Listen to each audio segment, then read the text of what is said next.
안녕하세요. 박민수 원장입니다. 오늘 제가 말씀드릴 주제는 공부에도 여유가 있다는 것입니다.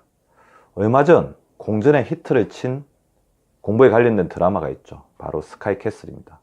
그 스카이캐슬의 주인공 중에 하나인 예스가 그토록 가고 싶어 했던 대학이 바로 제가 나온 출신 대학이라서 스카이캐슬이 끝나고 난 다음에 공부에 관련된 이야기를, 질문들을 많이 받는데요. 특히 저희 병원의 위치가 우리나라 사교육의 중심지라고 할 수 있는 대치동하고 가깝기 때문에 대치동에서 학원을 다니거나 대치동에 사는 아이들이 저희 병원을 많이 방문하는데요. 그 아이들의 90%는 나중에 공부 여유가 반드시 옵니다. 자, 공부 여유는 무엇일까요? 다이어트에도 여유가 있죠. 다이어트에 여유가 오는 가장 큰 이유는 뭐죠? 바로 다이어트를 하는 순간이 즐겁지가 않고 괴로웠기 때문입니다.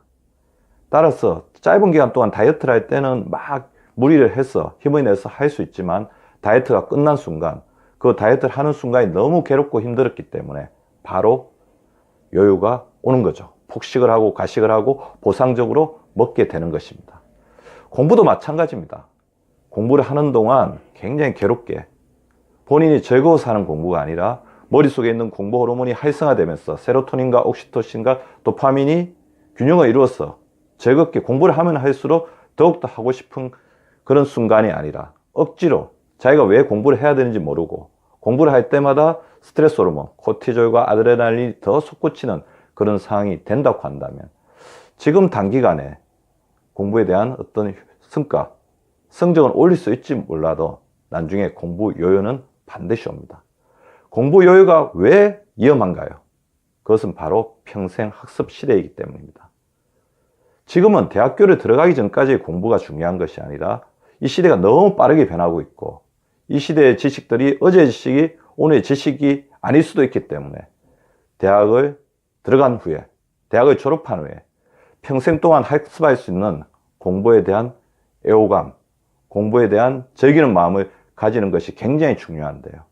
지금 제가 보는 대치동의 아이들은 극심한 공부 스트레스에 시달리고 있죠.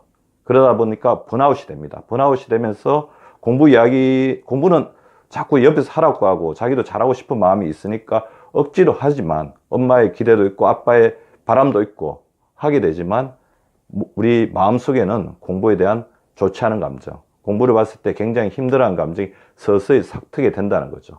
이것이 나중에 폭발하게 되면 자기가 바라는 어느 정도의 대학을 들어가더라도 대학 이후에 공부에 대해서 는들게 나는, 실증이 나는 공부 요요 상태가 오고 이 시대의 어떤 지식이 급속도로 변하는 평생 학습 시대에서는 어떻게 보면 낙오자가 될 수도 있다는 것입니다.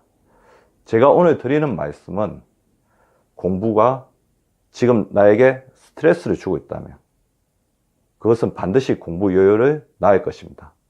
따라서 억지로 하는 공부가 아니라 세로토닌, 도파민, 옥시토신 같은 공부 호르몬이 우리 머릿속에서 저절로 춤추게 하는 그런 공부 상태를 만들어야 된다는 것입니다.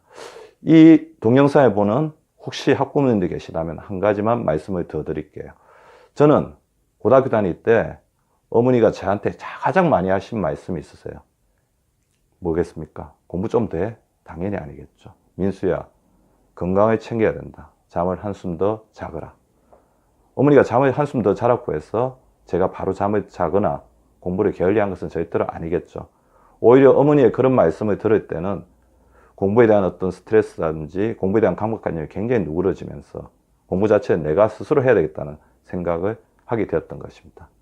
다시 한번 그때 진심으로 저의 건강을 걱정해 주신 어머니께 감사드립니다.